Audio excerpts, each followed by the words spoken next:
The parking lot at Trader Joe's on a Saturday morning is not the place you want to be if you're already running late, already undercaffeinated, and already in a mood. Nadia found that out the hard way. She had circled the lot twice, her hands tight on the wheel, watching cars drift lazily through the lanes like they had nowhere to be. Which, she supposed, they didn't. It was a Saturday. Normal people didn't have anywhere to be on a Saturday. Normal people didn't have a catering order to pick up by 10, a broken dishwasher at home, and a mother who had already called 3 times before 8 in the morning. Nadia was not normal people.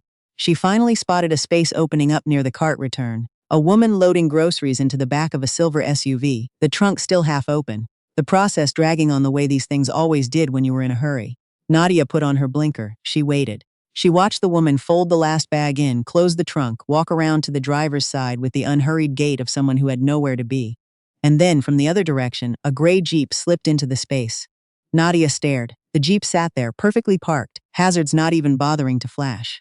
The door opened and a man climbed out, tall, somewhere in his mid-30s, wearing a navy Henley and looking not the least bit sorry about what he had just done.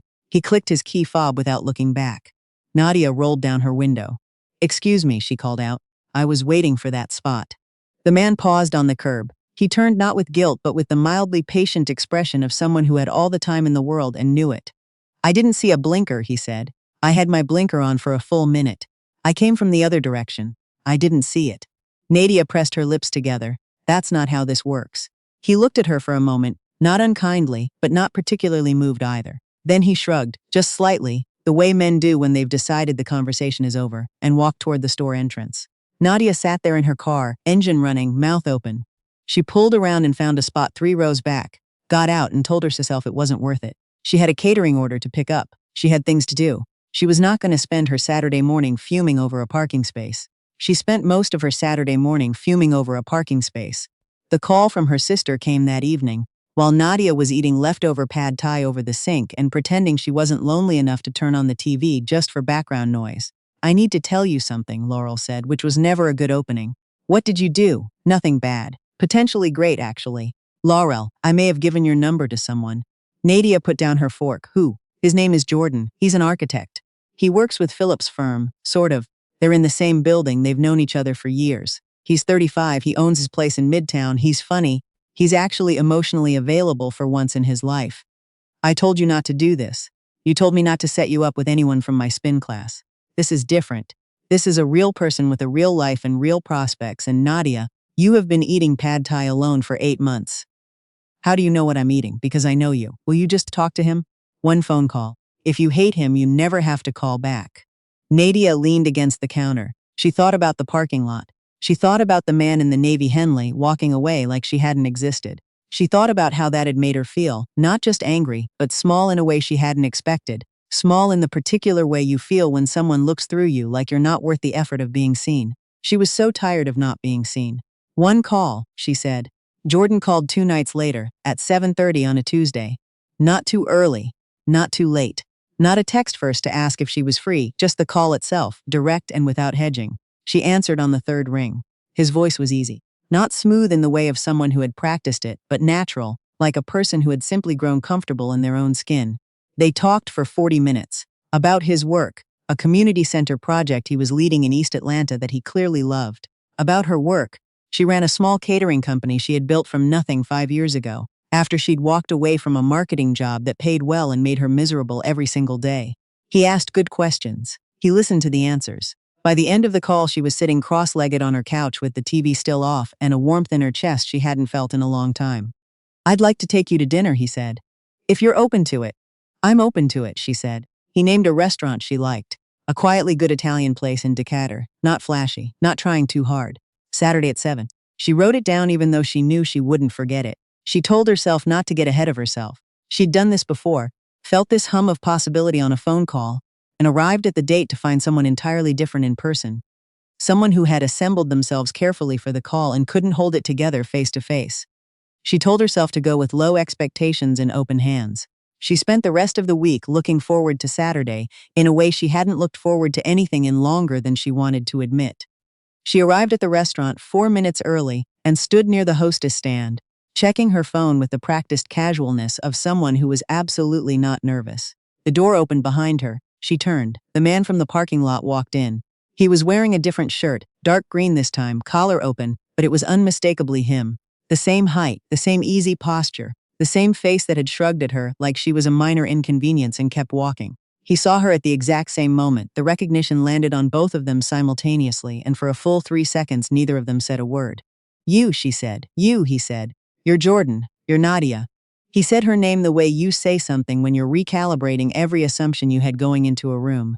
"You're Laurel's sister. You stole my parking spot. I told you. I came from the other direction. You didn't even look back." "I didn't know." He stopped, pressed his lips together, and then, to his credit, something shifted in his expression. Not quite embarrassment, but something adjacent to it, something honest.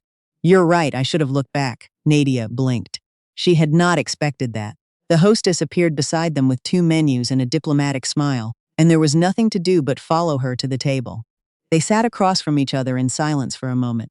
The candle between them flickered. Somewhere behind them, someone was laughing at a punchline Nadia hadn't heard. "So," Jordan said. "So," she said. "Do you want to leave?" She considered it genuinely. "Do you?" He looked at her. "No. Then let's get this over with," she said, which came out funnier than she intended, and he laughed, a real laugh, short and surprised, and something in the room loosened, just enough.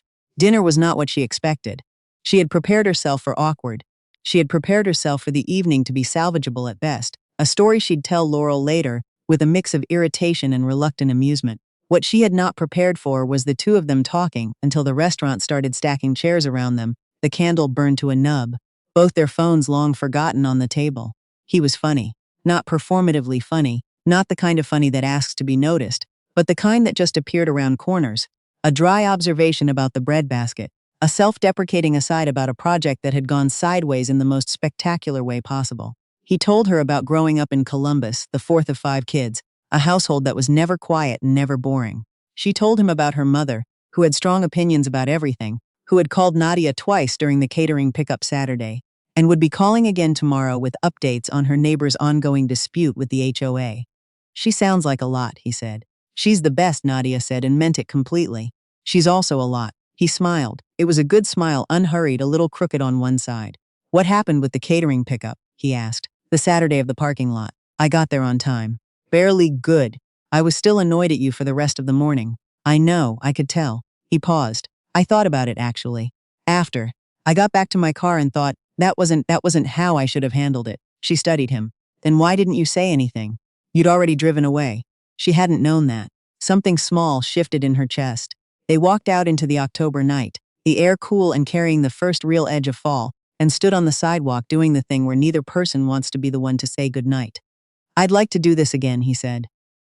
"If you're willing, I'm considering it," she said. He laughed again. She had started, she realized, to like the sound of it. They had dinner again the following Thursday, and the Thursday after that. And then it stopped being Thursday specifically and became just whenever they could, which turned out to be often. Jordan had a habit of texting her small things in the middle of the day. A photo of a building detail he thought was interesting, a headline she'd actually find funny, once a picture of a parking spot with the caption "blinker on," waiting patiently. She replied with an eye roll emoji, and then smiled at her phone for longer than she'd admit. Her mother found out about it on the 4th week, through Laurel, because secrets had a lifespan of approximately 72 hours in their family. "Tell me everything," her mom, Frances, said on the phone, settling in like she had cleared her schedule. "There's nothing to tell yet. Laurel says he's an architect. He is. Does he own?" "Mom, I'm asking a reasonable question, Nadia." "Yes, he owns." Frances made a sound of profound satisfaction. "And he's nice to you?" Nadia thought about Thursday evenings, about the way he noticed when she tensed and gave her space instead of pushing, about the time she'd been in a bad mood from a difficult client, and he'd simply shown up at her kitchen with groceries and made her pasta without making her talk about it until she was ready. "Yeah," she said, "he's nice to me." "Good." Frances paused. "Because you deserve someone who is nice to you. You forget that sometimes." Nadia didn't say anything. Her throat was inexplicably a little tight. "Bring him to Sunday dinner," Frances said, "in 2 weeks. Don't argue." She warned Jordan about Sunday dinner the way you warn someone about mild turbulence before a flight, which she later acknowledged was a significant underestimation. Frances had cooked for what appeared to be 11 people despite there being 6 at the table. Nadia's dad, Curtis, shook Jordan's hand for what Nadia timed at nearly 9 seconds. Laurel grinned at Nadia from across the table with the unbearable smugness of someone who had been right. Laurel's husband, Philip, kept stealing roles and pretending he hadn't. Jordan was, to his credit, completely at ease. He asked Curtis about the framed architectural rendering on the dining room wall, a building Curtis had worked on in the 80s, before he retired, and Nadia watched her father's face open up in a way it only did when someone actually wanted to hear the story. He helped Francis carry dishes from the kitchen without being asked. He laughed at Laurel's jokes and gave as good as he got when Philip started in with questions that were just barely more personal than polite. On the drive home, Nadia sat quietly for a few blocks before she said, "You were good in there. Your family is great," he said, and he meant it plainly, without flattery. "My dad never shows anyone that rendering." Jordan glanced over at her. "It's a beautiful building." She looked out the window at the passing streetlights. Something was accumulating in her chest, slow and warm and a little terrifying. She had been careful this whole time about not naming it. But in the car, in the dark, with the city moving past and Jordan quiet beside her, in the way of someone comfortable with silence, she felt herself lose purchase on the carefulness. She was falling in love with him. She had the irrational urge to tell him to pull over. She didn't. They drove the rest of the way to her apartment, and he walked her to her door. And he said goodnight the way he always did. No rush, no performance. And she went inside and stood in her kitchen for a long moment with her coat still on. It was 3 months into it when things got hard. It started with a phone call Jordan took on a Saturday afternoon while they were at her place, his voice going quiet in the way that meant something was wrong. He stepped into the hallway and she didn't follow. When he came back, he sat down on the couch and stared at the middle distance for a moment. "That was my ex-wife," he said. Nadia had known there had been a marriage. It had come up early, honestly, the way the important things did with Jordan. He'd been married at 30, divorced at 33, the whole thing a quiet devastation that he'd handled by throwing himself into work and coming out the other side, more careful about what he let himself want. "Is everything okay?" she asked. "She's getting remarried." He paused, "Which is fine. I'm glad for her, genuinely. It's just." He stopped. "You thought you'd feel nothing and you don't feel nothing," Nadia said. He looked at her. "Yeah, that doesn't mean anything is wrong, I know. It just means you're a person." He was quiet for a moment. Then he said, "I don't want you to think, Jordan." She moved to sit beside him on the couch. "I don't think anything. I'm right here." He exhaled, long and slow. And then he reached over and took her hand, and they sat like that for a while, the afternoon light shifting across the floor, the city going about its Saturday outside the window. That was the day she stopped being careful about naming what she felt. The harder part came later, and from a direction she hadn't anticipated. One of Jordan's colleagues, a man named Brett, who Nadia had met exactly once at a firm event and had immediately found slick in a way that put her guard up, had been working on a project bid that Jordan was also in line for, a large contract, a city development project that would have been, professionally, a significant step. Jordan had put months into the proposal. Brett got the contract. That wasn't, in itself, the problem. Competitive processes had outcomes. Jordan was disappointed but measured about it. The problem was what Nadia found out, 3 weeks later, through a contact of hers who knew someone at the city's planning office. Brett had used a relationship he had with someone on the selection committee. An old connection, leveraged quietly, the kind of thing that is technically not provable, but is also not nothing. Jordan's proposal had been stronger. Jordan had been passed over, not because his work wasn't good enough, but because someone else had played a different game. She sat on it for 2 days. She thought about it from every angle. She thought about what it would mean to tell him, and what it would mean not to. She told him on a Wednesday evening, sitting at her kitchen table, the words careful but honest. She told him what she'd heard, who she'd heard it from, what it likely meant, and what it might not mean for certain. Jordan didn't say anything for a long time. "You sat on this for 2 days, he finally said. "I was trying to figure out if I should tell you. Why wouldn't you tell me? Because I didn't want it to be the thing that," she stopped. "I didn't want to hand you something you couldn't do anything with. I know that's not. I know you'd rather know. I just." He looked at her across the table. "You were protecting me. I was trying to, Nadia." His voice was quiet. "I don't need you to protect me from the truth. I need you to tell me the truth. That's the one thing I actually need." She heard it, not as a reprimand but as something more serious.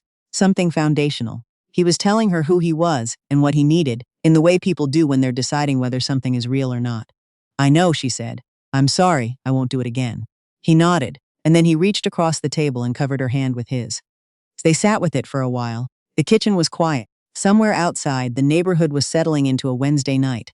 "I'm going to be okay," he said eventually. "I know you are," she said. And she did. The thing about falling in love with someone is that you don't always see the exact moment it completes itself. It's less a moment and more an accumulation. All the small things that build up in the space between two people until one day you look over and realize the architecture of your life has quietly rearranged itself around them. Nadia noticed it on a Sunday morning in February. They were at her apartment. She was making coffee. Jordan was at her kitchen table with a sketchbook, working on something, preliminary drawings, light and loose, his pen moving in long, easy lines. The radio was on low. Outside, the February light was thin and pale and honest. She watched him from across the kitchen and felt, with so complete it was almost startling, that she was exactly where she was supposed to be. She brought him a mug. He looked up and said thank you with his eyes before his mouth caught up. She sat down across from him with her own coffee and didn't say anything, and neither did he, and it was the most comfortable silence she had ever sat inside. Later, he would tell her that was the morning he knew for certain. She would tell him she'd known too. On the first Saturday of March, Jordan came to pick her up for a drive he'd been vague about all week. He took her across town to a neighborhood she didn't know well, parked on a quiet street, and walked her to a corner lot where a low brick building sat with a for lease sign in the window. The windows were dusty but large. The space inside was raw, open, full of light. I know you've been looking, he said, for a real kitchen, a base of operations that's actually yours. Nadia was quiet. I'm not saying this is it, he said. I just thought you should see it. She pressed her hand flat against the window glass and looked in at the space. The empty floor, the high ceilings, the afternoon light cutting across the dusty concrete in long, clean lines. She could see it. The prep tables, the ovens, the refrigerator wall, her team moving through the space on a Friday afternoon before a big event. She had been building towards something for 5 years. She had done it alone deliberately, because that was the only way she'd known how to trust it. But standing here with Jordan beside her, his shoulder almost touching hers, she felt not the smallness of needing someone, but the particular fullness of wanting to share something good. Thank you, she said, and meant it in more ways than she could easily count. He handed her a folded piece of paper. She opened it and found a letter, handwritten, in his precise architect's hand, the words unhurried and clear.